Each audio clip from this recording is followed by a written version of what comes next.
London sleeps. The early September air feels unusually warm, almost still, as if the entire city were holding its breath before a change no one suspects. It is the first hours of Sunday, September 2nd, 1666, and in the half-light, the Thames reflects a faint moonglow. The streets, narrow and labyrinthine, remain deserted, save for the occasional clatter of hooves on cobblestones or the murmur of some lingering drunk trying to find his home among dark alleys. In their houses, the inhabitants surrender to a light, trusting sleep, unaware that dawn will not bring the calm of Sunday, but the beginning of one of the most remembered disasters in the history of England. Before we go on, I'm very curious to know from where in the world and at what time you're joining tonight. I'd love to read you in the comments. Because in some way we all share this fascination for those moments when history changes course without warning, when a simple oversight or a tiny spark is enough to transform the fate of an entire city. The mid-17th century city was a vibrant weave of life and danger.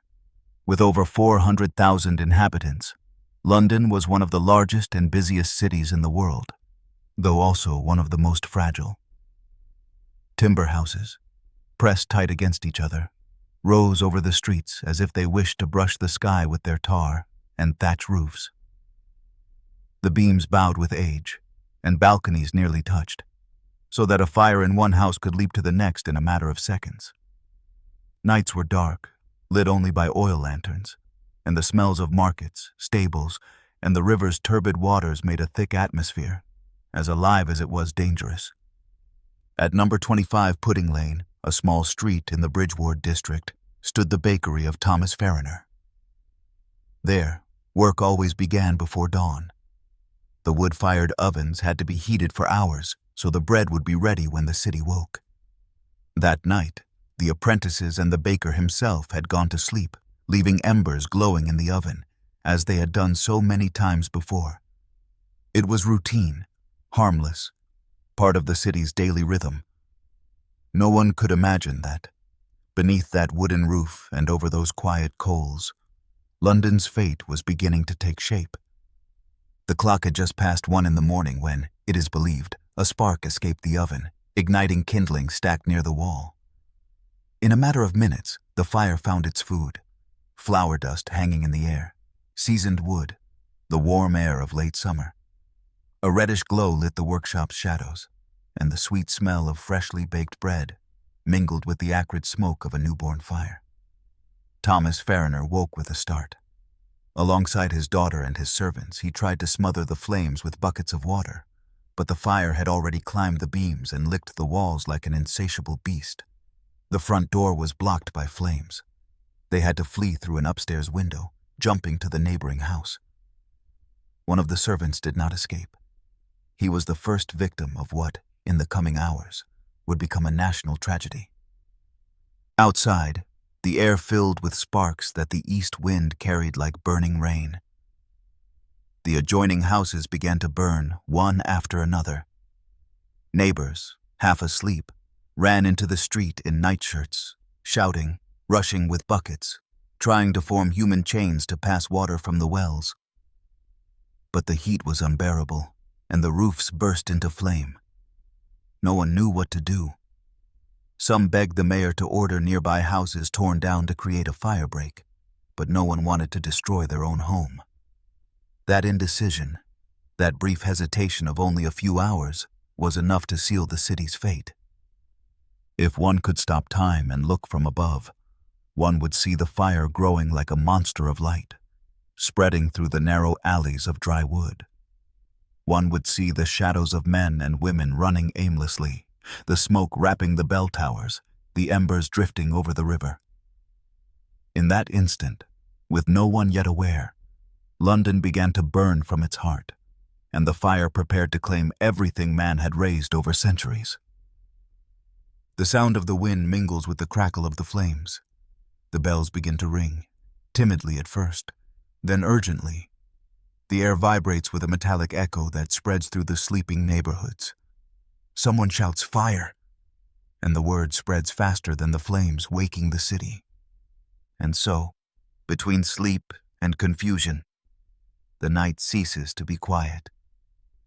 Dawn will bring smoke, chaos, and fear. As the first light of day peeks over the Thames, the fire is no longer an accident, but an unstoppable force devouring the city step by step. London has just awakened and has no idea of the hell it is about to live. The dawn of September 2nd, 1666, did not bring the usual peace of a London Sunday. Barely had the light broken when a column of smoke rose over the houses of Pudding Lane. What had begun as a domestic fire in a bakery had, in a matter of hours, become an incandescent tongue, devouring whole blocks of buildings. The heat was so intense that the air trembled as if the entire city were struggling to breathe. No one could imagine that this fire, still seemingly contained, would soon spread like a living creature, fed by the wind and by the very architecture of the city. Before we continue, I'm very curious to know from where in the world and at what time you're joining tonight. I'd love to read you in the comments. Because while you listen to these words from the calm of your corner, in this story, London is preparing to enter its own particular hell.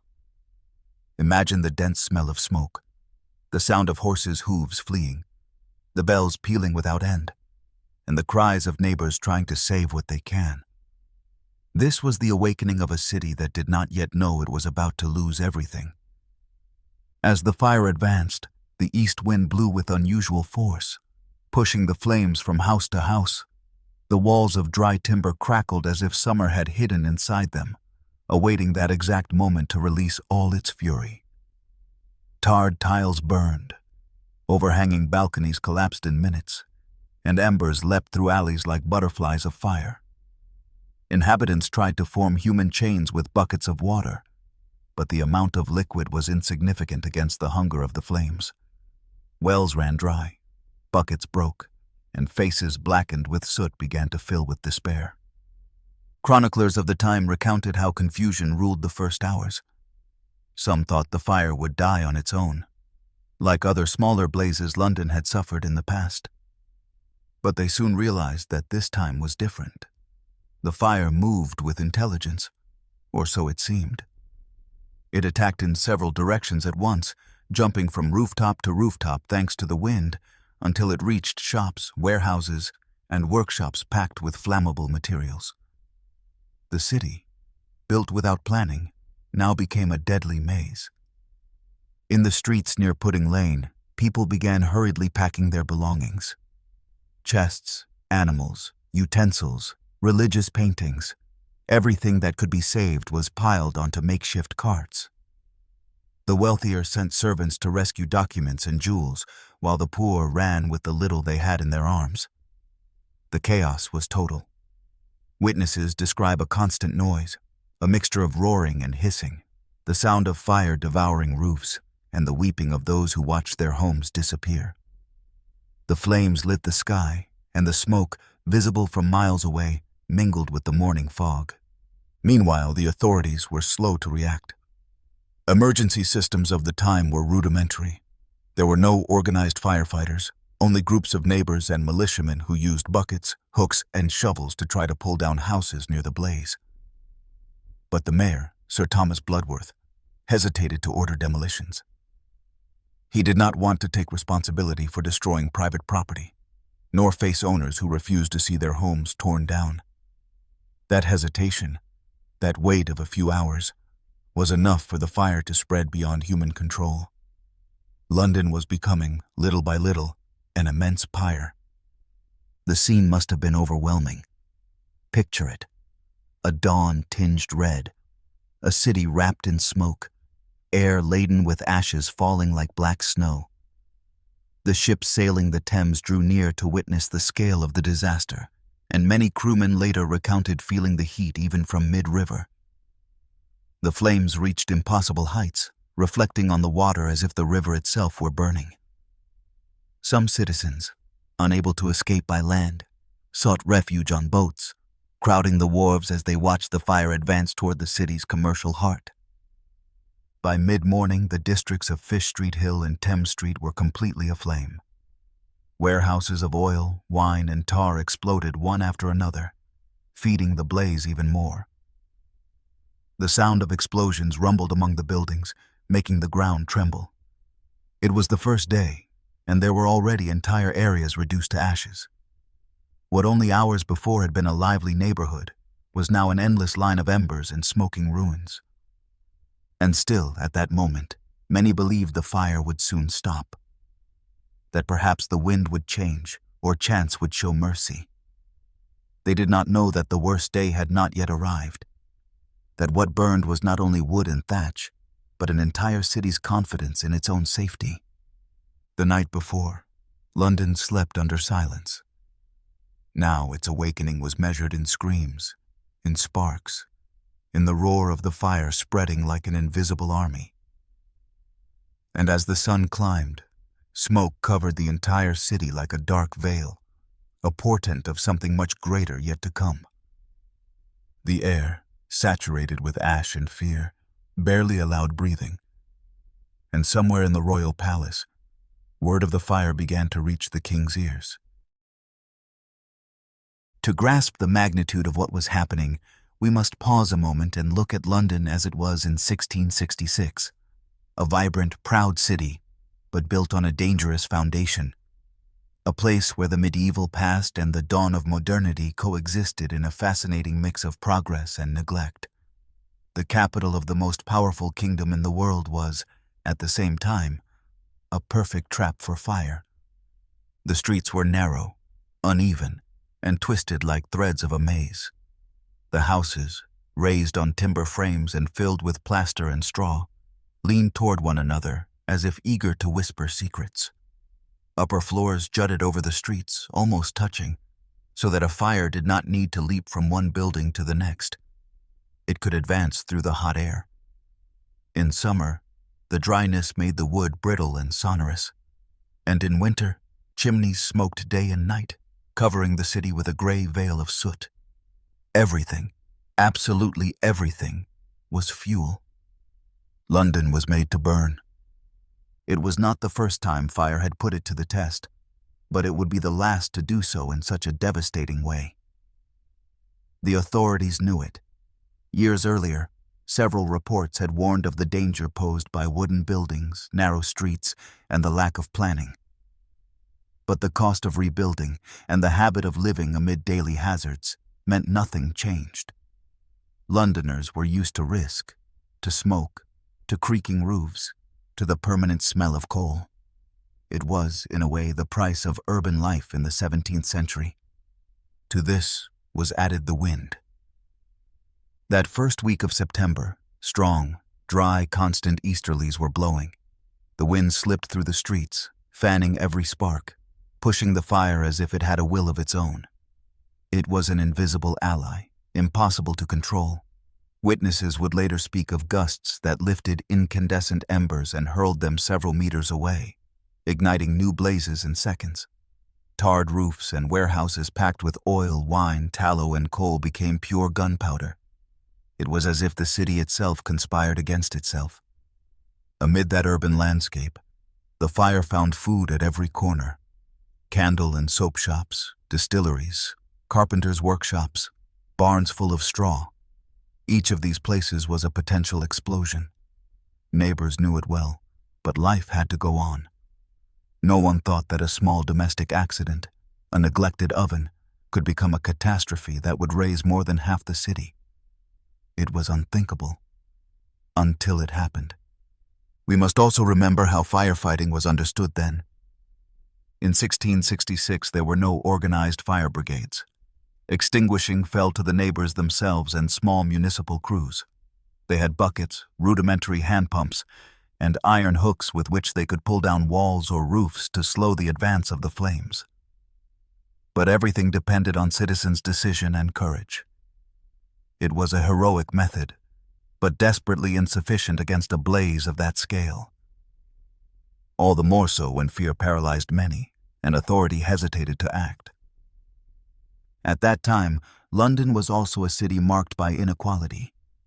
Poor districts, built with cheap materials, spread around the port and markets. while the wealthier sectors were concentrated to the west in stone mansions. But fire made no distinctions. As it advanced, it pushed toward the city's economic heart, threatening merchants, artisans, and nobles alike. In the silence before each new collapse, all heard the same thing: the constant roar of the fire, a sound so deep and steady it seemed to come from the bowels of the earth. And yet, there was beauty in the chaos. Chroniclers describe a sky dyed red, a glow that turned night into day and smoke into a mantle covering the horizon. From the river, the reflections of the fire seemed to dance upon the water, creating the illusion of a double city. The real one, consuming itself on the shore, and its burning reflection, trembling upon the Thames. Some watched with horror, others with a strange silence, aware they were witnessing something human memory would never forget. Perhaps the most unsettling thing was the feeling of helplessness. Londoners faced an enemy they could neither reason with nor stop. They pulled down houses hoping to slow the flames, but each axe blow seemed useless. Buckets of water evaporated before reaching the fire. It was a struggle between human fragility and the fury of the elements, and for the first time, the city they believed eternal revealed itself as vulnerable. We sometimes forget that the great cities of the past were living organisms, sustained by fragile materials and by faith that everything would be the same the next day. London had grown too quickly, never imagining that a single error would lay its fragility bare. And as the fire continued its path, fed by the wind and by centuries of neglect, the dawn of that Monday brought with it a new stage of collective despair. The wind blew harder, the flames multiplied, and on the horizon, the first buildings of the center began to yield to the heat. The fire, now unstoppable, was preparing for its fiercest expansion. Sunday dawned wrapped in a dense haze that smelled of smoke and ash. From the nearby hills, London's skyline looked tinged with red, and the air was so heavy it was hard to breathe. What at midnight had been a local fire had, by dawn, become a wave of flame devouring the city's heart. Bell towers began to crack, the port warehouses burned like torches, and the roar of the fire mingled with the screams of thousands trying to flee. That Sunday, September 2nd, 1666, would be remembered as the day London awoke in the midst of hell. As the hours passed, the fire gained strength and ground. The flames spread north and west, driven by a merciless wind that made them roar with animal fury. In the streets near the Thames, the heat was so intense that window glass melted, and the lead from rooftops began to drip. Many thought the end of the world had come. Church bells rang without coordination, more like laments than warnings, and the sky turned a dark orange, covered by a thick cloud that seemed to swallow daylight. In the poorest neighborhoods, chaos was absolute. Families fled carrying what little they could: a chest, a chair, some portrait or a cage with an animal. Others resigned themselves and knelt in the middle of the street, praying before images blackened with soot. Horses shrieked, dogs ran aimlessly, and the smoke made even the fearless weep. Contemporary accounts speak of mothers searching for their children in the crowd, of men breaking down doors to rescue strangers, and of a sense of panic that ran through the city like a collective shiver. No one knew where safety lay, because in minutes, any refuge could become a fiery trap. The Thames, silent witness to it all, filled with boats carrying people, furniture, animals, and goods. From the river, the scene must have been overwhelming, an entire city burning on both banks, with the wind sweeping incandescent embers over the waters. Sailors labored to keep their distance, fearing sparks would catch their sails. Some even tossed buckets of water into the air, more out of desperation than effectiveness, as if they could fight that monster with small gestures. The fire spared neither classes nor temples. The churches, which for centuries had set London's spiritual rhythm, began to fall one after another. Wooden roofs burned with a crash, the bells melted, and crucifixes blackened amid the flames. In one of the most remembered scenes, the people of a parish tried to save the holy books, piling them in the porch in hopes of rescuing them later. None survived. The heat was so intense that the very bricks exploded. That Sunday, faith and fear mingled in a single prayer: that the wind would change, that the fire would stop, that London would awaken from its nightmare. Meanwhile, in the wealthier districts, panic wore the mask of incredulity. City merchants watched from afar, sure the flames would not climb so high. Some sent servants to rescue merchandise. Others simply shut their doors and waited. But the fire was a visitor that asked no permission. When at last they understood the disaster was approaching, it was already too late. Stone houses that seemed solid cracked within, and smoke seeped through every gap. People crowded the streets, carts jammed, horses panicked. Bridges filled with refugees, and the fields outside began to swell with makeshift camps. London, one of the most prosperous cities in the world, became an exodus of shadows. The fire, however, had its own rhythm. It did not run senselessly. It seemed to choose its victims. In a few hours it reached the warehouses of the port area, where oil, wine, and tallow fed one explosion after another. The flames were so high they could be seen from Greenwich. In the air floated incandescent embers the size of coins, each able to start a new blaze. Witnesses spoke of a continuous sound, like a roar that did not cease, a noise that entered the chest and made the ground tremble beneath one's feet. By noon, there was no doubt. London was losing the battle. The fire had spread too far and the wind kept blowing with fury. The few attempts to create fire breaks proved useless. Hand pumps could barely approach the heat without melting. The air was thick, almost liquid, and the sun had become a red disk barely visible through the smoke. The city was slowly consumed, and those who loved it could only watch, helpless. Toward day's end, as the sun began to disappear behind the smoke, London's sky turned into a crimson vault.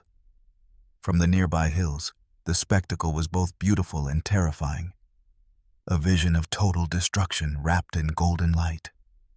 Those who survived that Sunday would never forget that color, that strange silence that followed the roar, nor that sense of living through the end of an era. The fire had not finished. It had only shown its strength.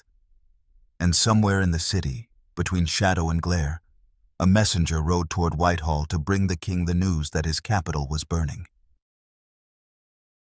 Monday's dawn brought a spectacle torn from the very day of judgment. From the windows of Whitehall Palace, smoke rose over the city like a black wall that hid the horizon. Servants came and went with contradictory reports: that the fire kept spreading, that the port warehouses had exploded, that the bells had stopped ringing because they had melted. No one knew exactly what was happening, only that the glow was visible even from the royal residence. It was then that the young King Charles II, barely 36 and of an energy uncommon among monarchs of his time, understood that the disaster had outstripped the local authorities. London was burning, and the government had to intervene. At the other end of the city, Mayor Sir Thomas Bloodworth stood in the center of the chaos. Only hours earlier he had walked the streets near Pudding Lane with his men, watching the flames with a mix of disbelief and fear. Neighbors begged him to authorize the demolition of some houses to stop the fire's advance, but he hesitated. Tearing down private homes without permission was a risky decision. It implied enormous economic losses and could cost him his office. Some witnesses later claimed that the mayor, overwhelmed by the magnitude of the blaze, exclaimed helplessly, "A few buckets of water will do it." Those words, perhaps uttered in a moment of despair, would pass into history as a symbol of his indecision. While the mayor wavered, the fire multiplied.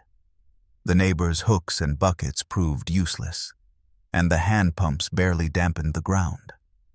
The wind, far from easing, blew harder, lifting embers that ignited new fronts hundreds of meters away.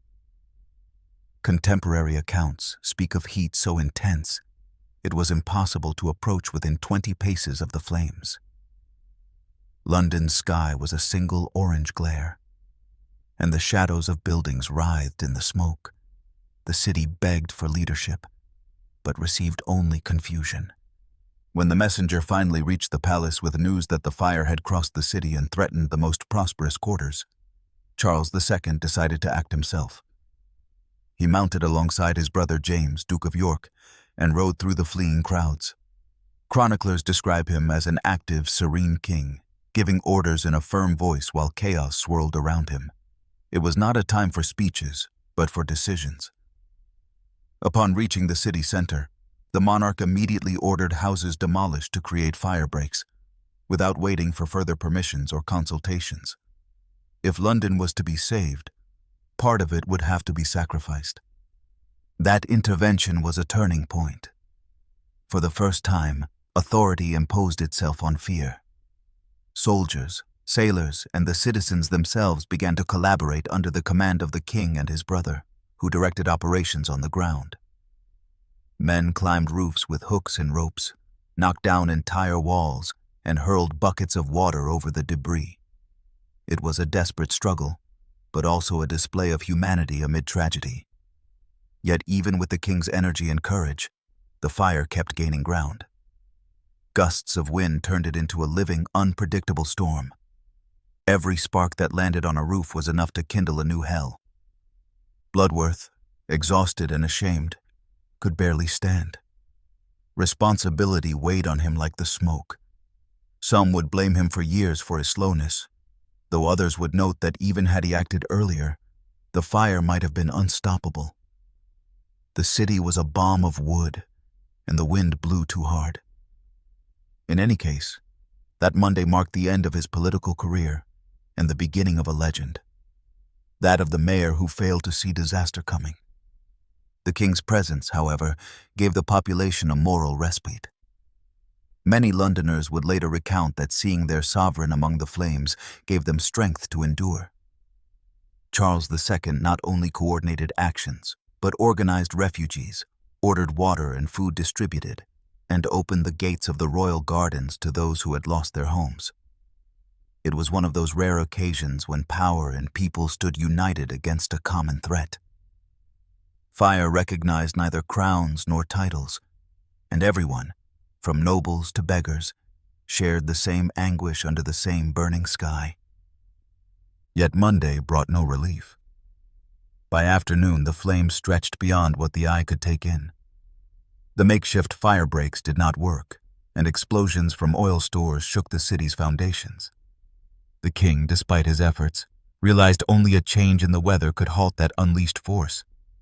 And the wind, his invisible enemy, showed no sign of tiring. Night fell on an unrecognizable London, lit by its own destruction.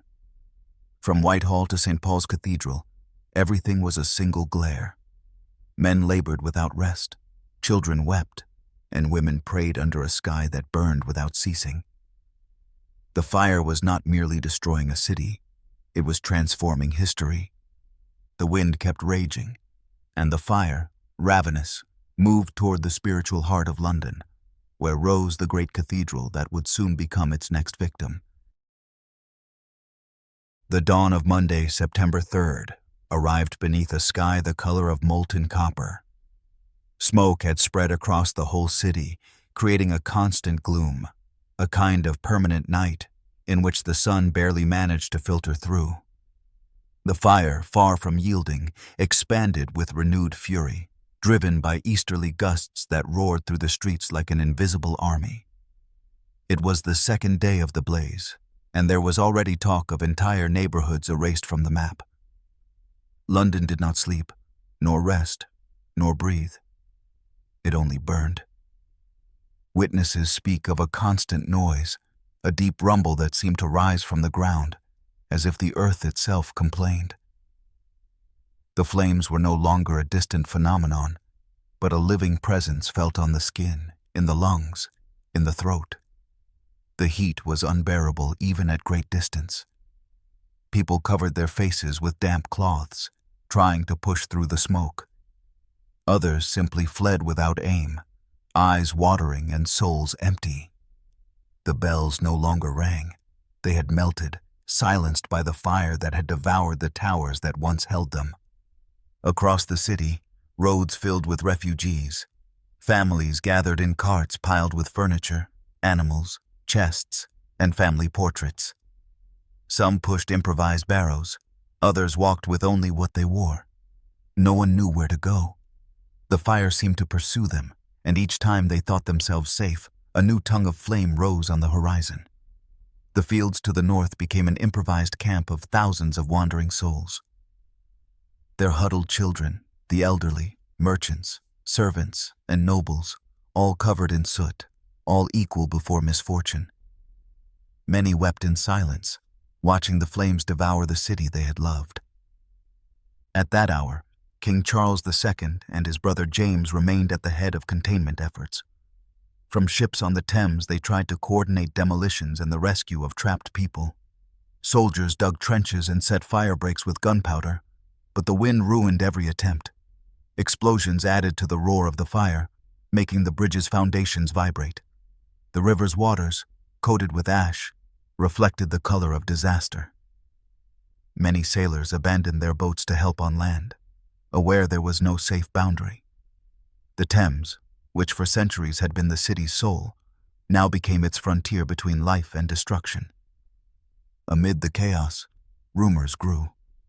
Some claimed the fire was the work of foreign saboteurs, others that it was divine punishment for the city's sins. The French, the Dutch, Catholics, and Protestants alike were blamed. Fear, distrust, and hatred spread. There were lynchings in the streets, and soldiers had to intervene to stop the violence. The fire consumed not only buildings, it also kindled paranoia and resentment. In the heart of the ruins, London began to burn within. The heat reached unbearable levels. Houses still standing exploded like powder kegs. Lead roofs and melted bells slid through the streets like rivers of liquid metal. Trees burned from within, leaving only black skeletons. In some places, dogs and horses ran terrified, wrapped in smoke. Chroniclers relate how the sky turned a dark red, and how the city seemed a single flame, one incandescent body. Everything man had built over centuries was consumed in a matter of hours. And yet, amid such desolation, there were acts of heroism. Some citizens remained in the city, helping the sick and the elderly escape. Others risked their lives saving documents, works of art, and valuables from churches and libraries.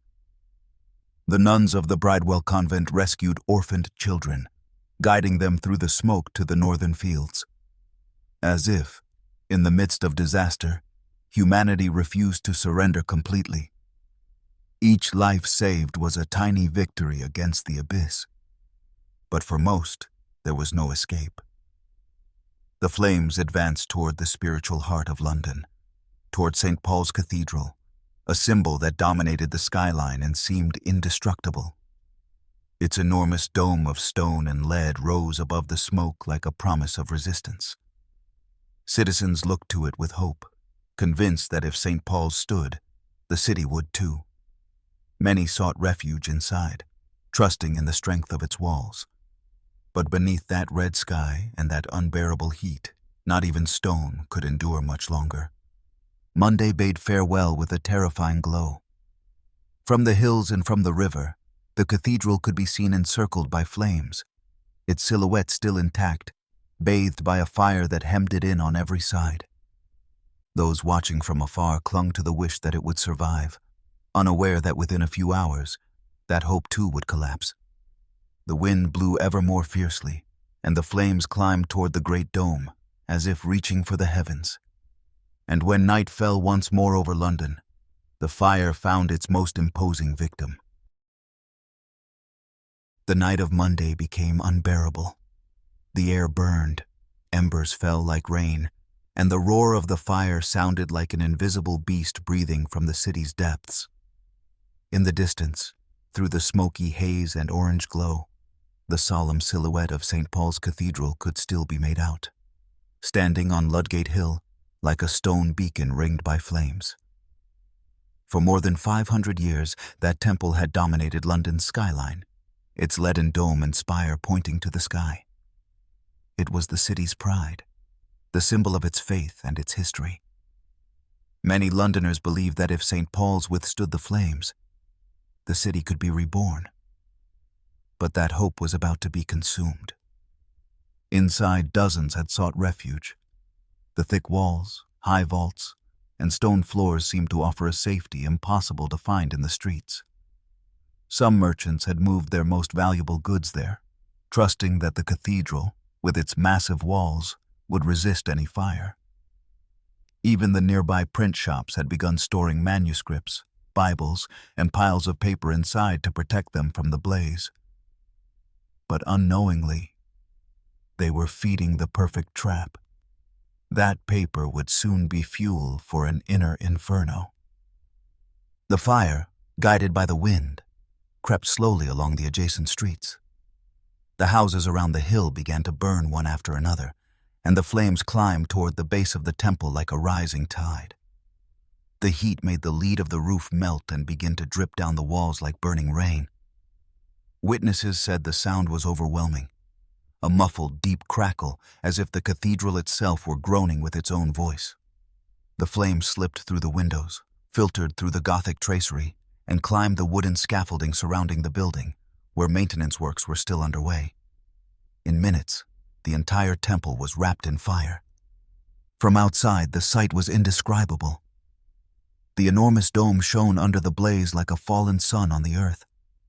Chunks of molten lead fell down the sides, forming bright rivulets that spread along the streets.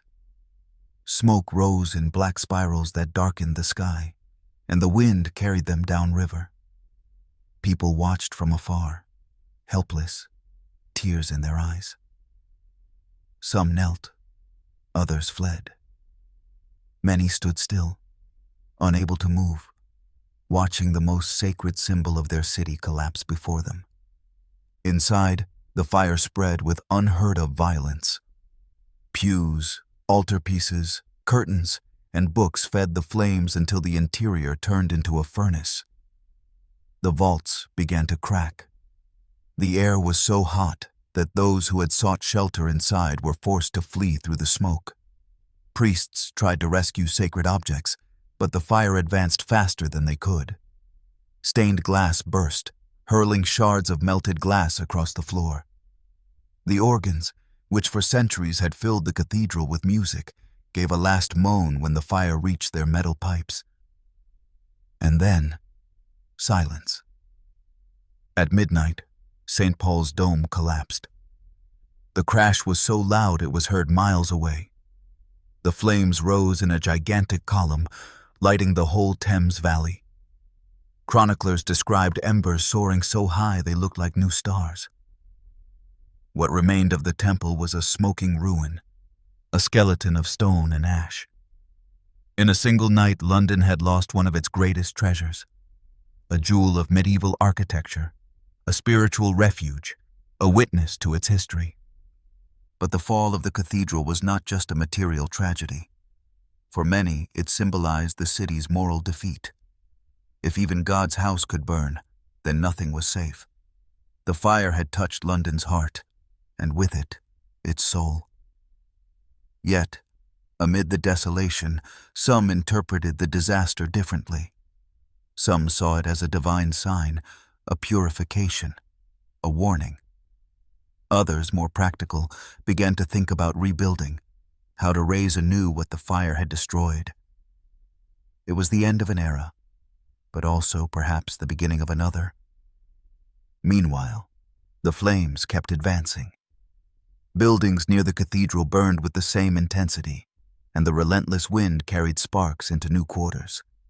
Soldiers and volunteers, exhausted, could barely stand.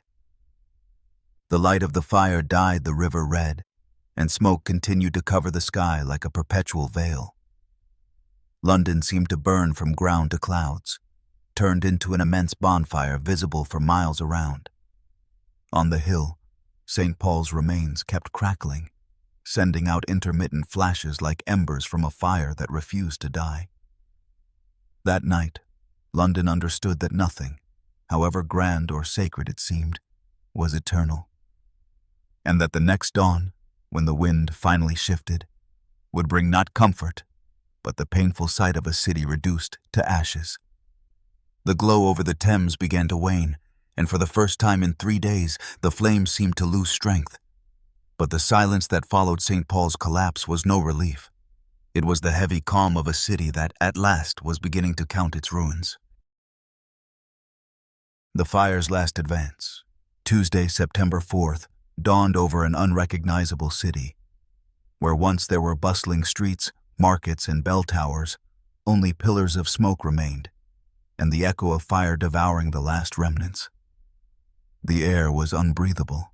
It smelled of charred wood, molten metal, and desperation.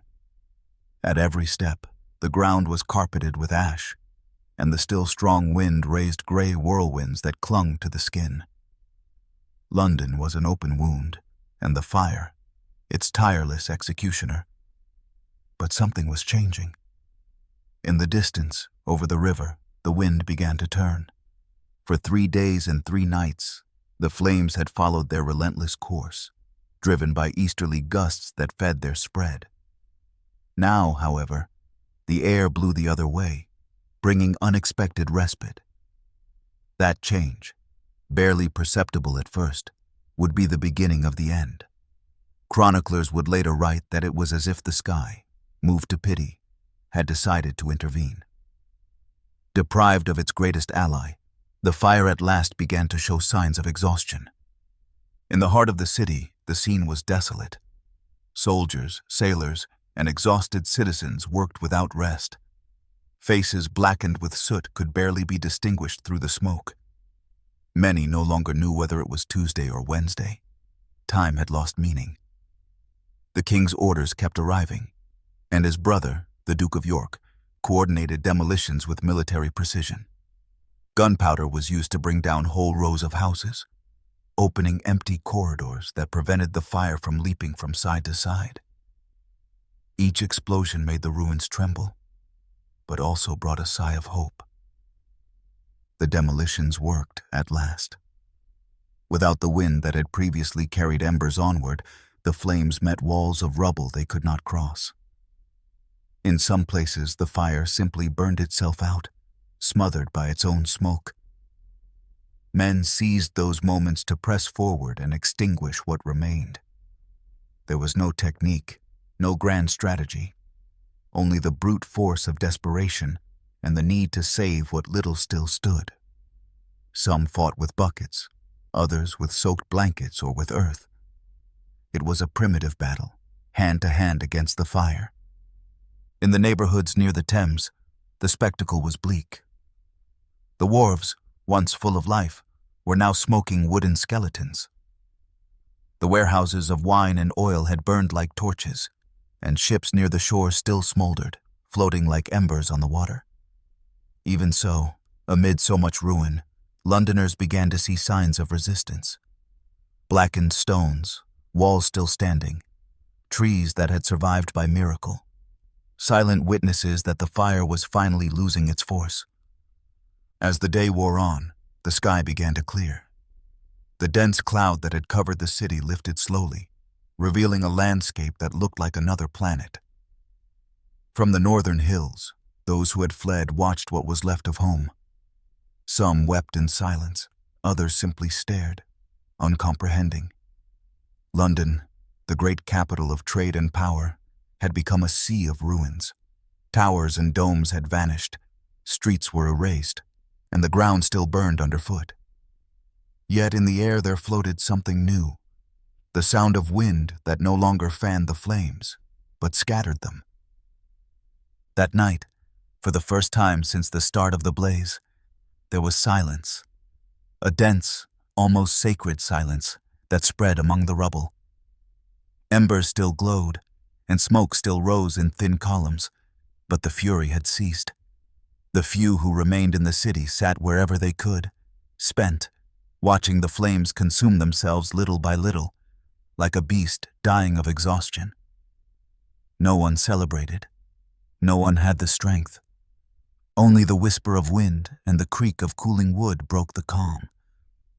At midnight, the king returned to the palace, covered in dust and soot. He had spent 3 days among the people, directing, helping, risking his life. He knew the worst was over, but also that the work had barely begun. From the windows of Whitehall, he looked out at the dying glow of the fire. The city he had inherited from his forebears was gone. In its place, an endless expanse of ruins stretched beyond the river. And yet, in that darkness, there was also a promise, the chance to rebuild. At dawn, the few survivors who had remained near the center began to move among the ruins. They searched for belongings, remnants of their homes, or simply something to prove that it was not all a dream. Some embraced. Others stood motionless, gazing at the remains of churches, markets, and streets that no longer existed. The smell of burning permeated everything, even the air beyond the city. Doctors warned that the smoke would bring disease, dead animals, polluted wells, mountains of debris. London now faced a different enemy: survival. And yet, despite the pain, despite the loss, something was being reborn among the ashes.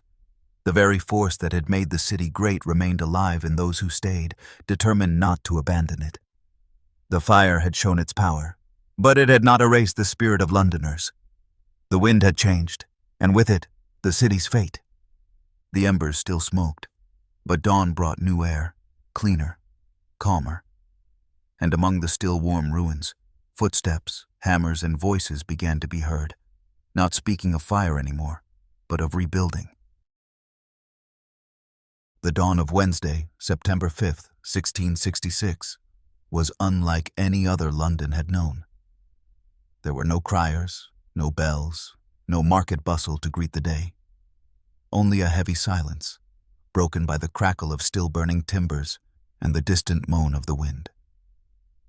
The sun rose over an unrecognizable city, bathing the ruins in a pale light that made the ashes sparkle as if they were frost.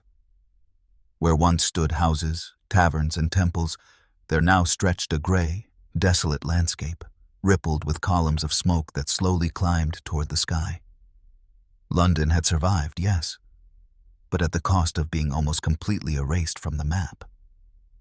From the nearby hills, thousands of refugees watched in silence what remained of their home. Some had spent the night in the open, wrapped in singed blankets or simple scraps of cloth. Others remained motionless, their gaze lost, trying to recognize among the ruins the places where they had been born, worked, or loved. It was a sight beyond imagination. More than 13,000 houses reduced to dust, 87 churches destroyed, 4 of the main markets gone, along with the town hall, hospitals, and prisons. A third of the city laid waste. Later accounts tell that even days afterwards the ground was still hot and that, when walking, shoes sank into the soft ash as if it were black snow. In the middle of that lunar landscape, survivors began to return. They advanced cautiously, pushing aside smoldering remains with sticks or buckets of water. They sought tiny treasures: a key, a blackened silver cup, a book miraculously spared. Some found among the debris the charred remnants of their belongings and stood there, silent, hands trembling, unsure whether to cry or laugh. In the wider streets, animal corpses littered the ground, and the stench began to mingle with the smoke. They had to move quickly to avoid disease. Doctors, exhausted, warned that the air could become as lethal as the fire. Along the Thames, the docks were a smoking ruin. Ships that had survived now served as makeshift shelters for homeless families. Tents were fashioned from torn sails and canvas. On the banks, thin soups were cooked from what little remained: hard bread, roots, salted meat. Soldiers distributed rations ordered by the king, who had promised to keep his people fed until order returned. But hunger was not the worst thing. It was the silence, that uneasy stillness that fire leaves when it dies, as if the whole world were holding its breath. At night, the glow of embers still lit the sky. The few buildings that continued to burn cast ghostly shadows on the ground. Children cried, mothers rocked them amid the smoke, and men stared into the void where their homes had been. Many believed London could never rise again. How to rebuild a city so vast, with such history, after a blow like that? Yet amid the sadness, sparks of resolve began to appear. Carpenters, blacksmiths, masons, everyone knew that when the fire goes out, the work begins. And though their tools were carbonized, the desire to rebuild had not been consumed. In the hours that followed, the first clearing efforts began. Debris was shifted, bodies recovered, paths to the river opened. In the air floated a mixture of dust, smoke, and hope. The authorities recorded the names of the missing and tried to keep order, though it was almost impossible. Some tried to profit from the chaos by looting, others organized to prevent it. The fire had made everyone equal, but human instincts still divided them, those who helped and those who sought only to survive. The scale of the tragedy struck even those used to the hardness of urban life. At every corner, destruction revealed a new detail. Melted clocks, coins warped by heat, soot-stained walls where human handprints were still visible.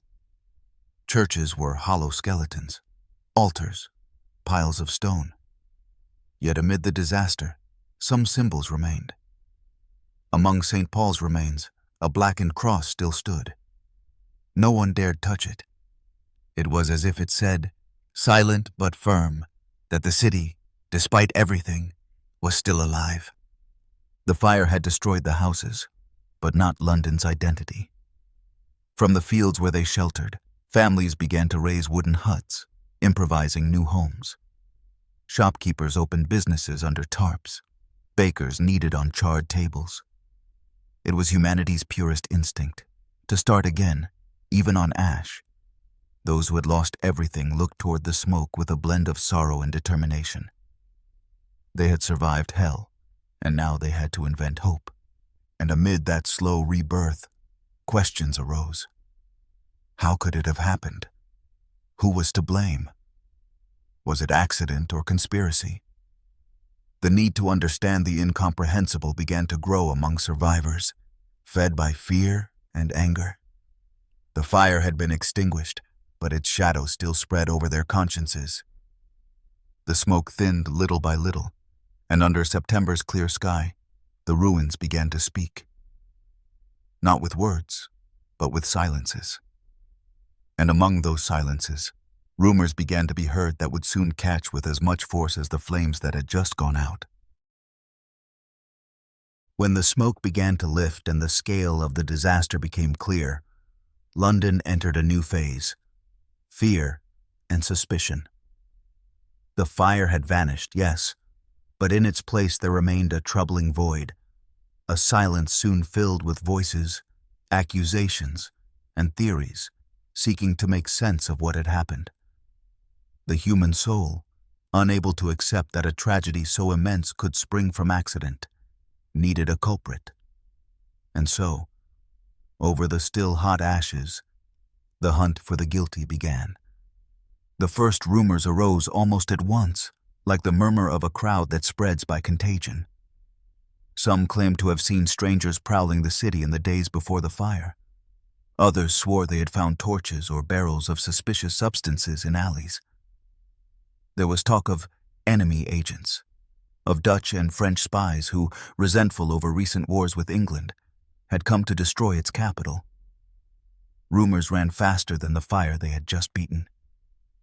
A foreign look, a different accent, was enough to rouse the fury of a wounded populace. The atmosphere grew tense, unbreathable.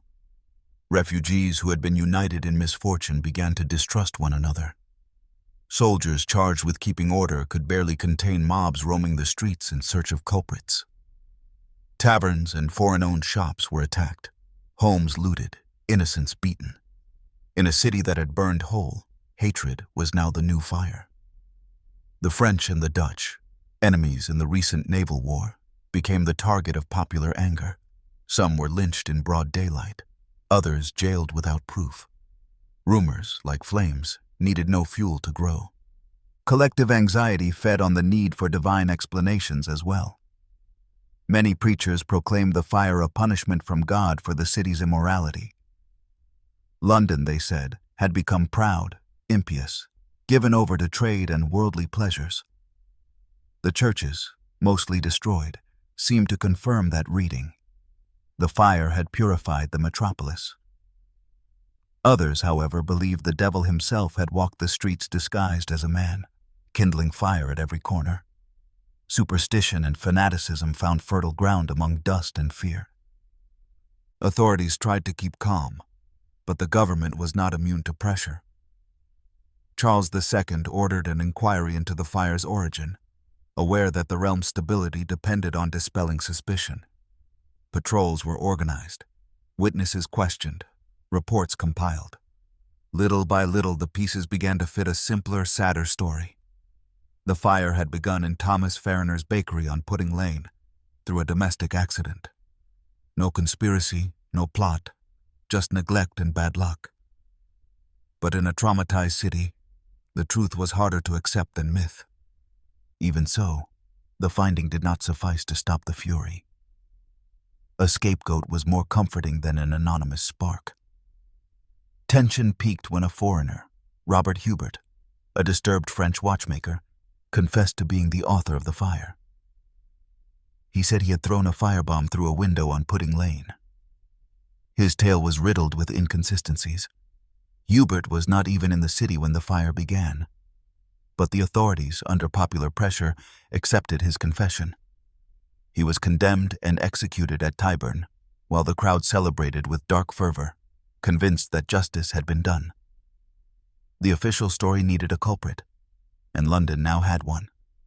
With time, the truth would surface, but in those days, no one wished to hear it.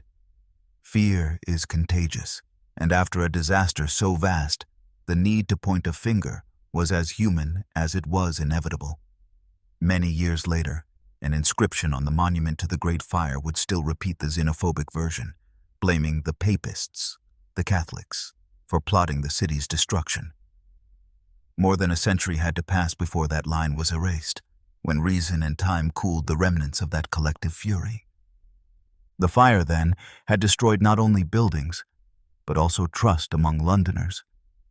It left a deep scar in the people's memory, a blend of pain, shame, and fear. Yet from the ruins and the distrust, there also began to arise a different idea. The need to rebuild not only the city, but its spirit. The rumors would die down slowly, like scattered embers, and in their place a steely will to be reborn would grow. London had to rise, stronger, safer, wiser. And so, when the smoke finally vanished, eyes began to look ahead. Plans, architects, and the dreams of a new city started to take shape amid the ashes, like a whisper of hope refusing to disappear. Smoke still hung over London when the first ideas for rebuilding began to arrive. The ruins were still hot, the streets unrecognizable, and yet, amid the desolation, the first words of the future could be heard. The fire had destroyed almost everything, but it had also cleared the ground of a city that for centuries had grown without order, crammed, stifled by its own medieval past. For the first time in its history, London faced a blank page, and some dreamers were ready to fill it with something better. King Charles II grasped the magnitude of the challenge at once.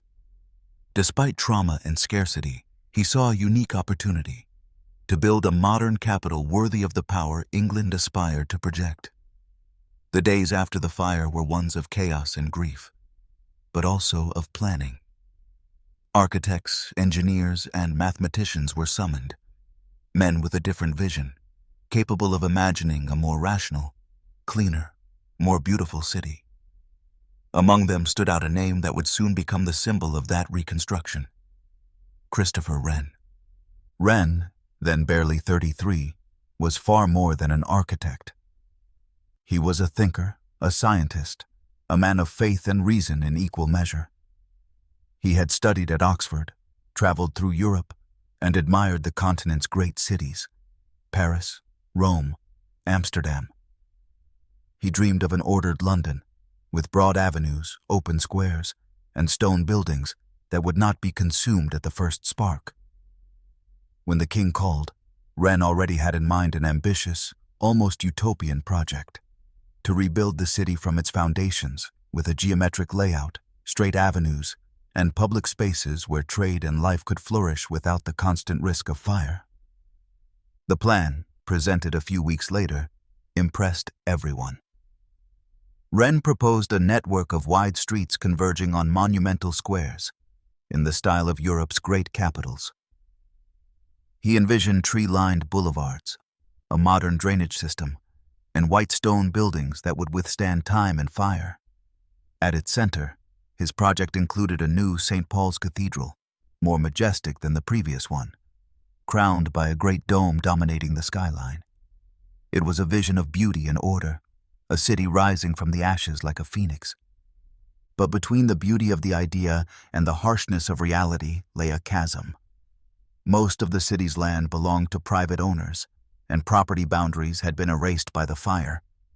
To execute Wren's plan, plots would have to be redistributed, what little remained standing torn down, and expropriations made without immediate compensation.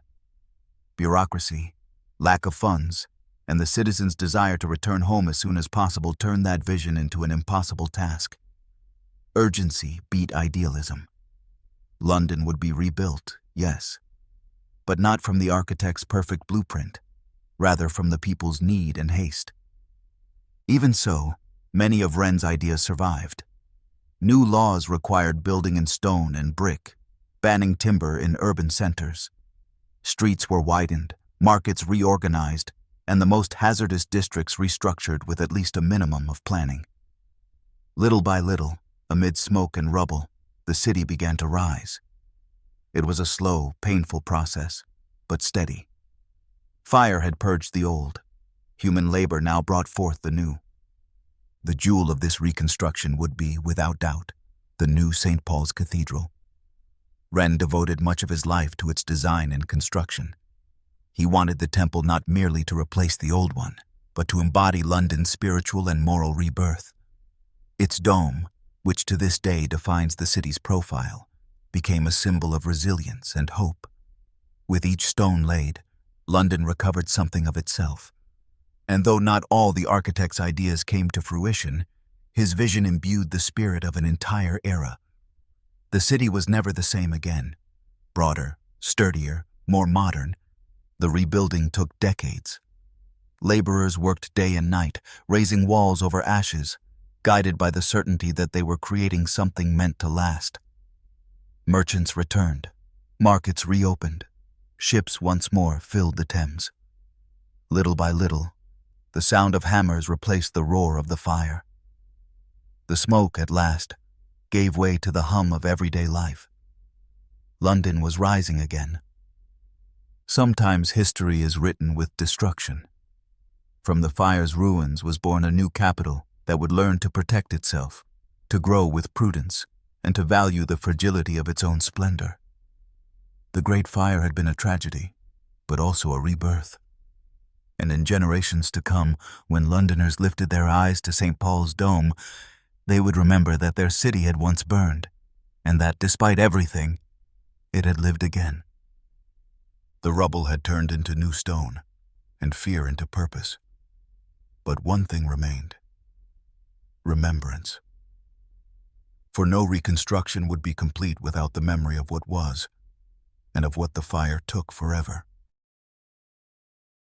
Years have passed, and the fire is now a distant memory, almost a myth told in a low voice when night falls over London. Yet at the city's heart its shadow still beats. In every stone, in every street that opens wide and ordered, survives the echo of those flames that, over 4 days in September 1666, forever changed a nation's fate. What was then fear, despair, and loss is today memory, a scar that teaches more than 1,000 history books. And when one walks through the modern city, amid the hum of traffic and the glitter of shopfronts, it is hard to imagine that beneath those same streets, the whole world once seemed to burn. The monument that rises on Pudding Lane, A stone column crowned with a golden urn symbolizing a flame, is the silent guardian of that past. Designed by Christopher Wren and Robert Hooke, it rises more than 60 meters, exactly the distance from the spot where the fire began. Climbing its nearly 300 steps is like ascending through the city's memory. From the top, the visitor contemplates the same horizon that once glowed red. But there is no smoke now, no ash, only buildings of glass and steel, a river that runs calmly on, and air that at last feels clean. There, carved in stone, words recall the disaster and its lesson, that the fire purified, but also taught, that from ashes a new form of beauty can arise. Walking through today's London is, in a way, walking on a palimpsest, a manuscript written again and again, where the old never disappears entirely, but mingles with the new. Beneath the foundations of modern buildings still lie remains of the houses that burned. Sometimes during works, laborers find fragments of pottery, twisted nails, pieces of charred wood. They are small witnesses of the past, silent reminders that all that is solid can turn to smoke in a matter of hours, but also that, when it does, human beings always find a way to rebuild, to begin again. The legacy of the Great Fire was not only architectural. From that disaster was born a new urban spirit, a collective awareness that transformed how cities conceived themselves. London learned the importance of planning, prevention, and shared responsibility. Safer building codes emerged, more organized public services, and, in time, the first professional fire brigades. The fire had taught that progress is not about raising higher walls, but about building them with greater wisdom. But there was also a more intimate, less visible legacy, that of a city's soul that refused to die. Londoners, used to history's blows, plague, war, hunger, found in tragedy a form of unity. In the months and years that followed, community spirit flourished. Temples were rebuilt, markets filled again with voices, children once more played by the river. Life, stubborn, returned, and with it, a certainty. London could burn, but never disappear. Each generation thereafter inherited, knowingly or not, that strength. Thus, when the city was bombed centuries later during the Second World War, Londoners looked up at skies lit by bombs with the same mixture of fear and defiance their forebears had felt before the flames. History, circular and obstinate, tested them again, and they answered the same way, by resisting. Perhaps that is the fire's true legacy, teaching a people to rise always, no matter how high the flames. Today, the white dome of the new St. Paul's dominates the skyline like a promise fulfilled. Beneath it, the murmur of modern traffic replaces the sound of melted bells. The city's lights reflect on the Thames, and the same wind that once fanned the flames now blows softly over the waters. Sometimes at dusk, when the sun gilds the facades and the sky ignites in copper tones, it seems time itself pauses to remember. Then one can imagine, for an instant, that ancient glow, not as a threat, but as a rebirth. The Great Fire of London was a tragedy, but also a revelation. It destroyed what needed to change and made way for a new city, wiser and more beautiful. It reminds us, even now, that every civilization lives between risk and renewal, between the fragility of what is built and the strength of the human spirit. That sometimes, to be reborn, one must burn a little. The wind still blows over the river, barely moving the Thames's waters. And on Pudding Lane's golden column, the fire remains still, turned now into symbol. It does not burn. It does not destroy. It only illuminates like a kindled memory, inviting us, still, to look up. And so, between the smoke of the past and the calm of the present, we have walked together the streets that fire turned into history. Perhaps closing your eyes, you can still hear the echo of those flames that gave shape to a new city, and wonder what part of us is also reborn when everything burns. Thank you for joining me on this journey through London's memory. Good night.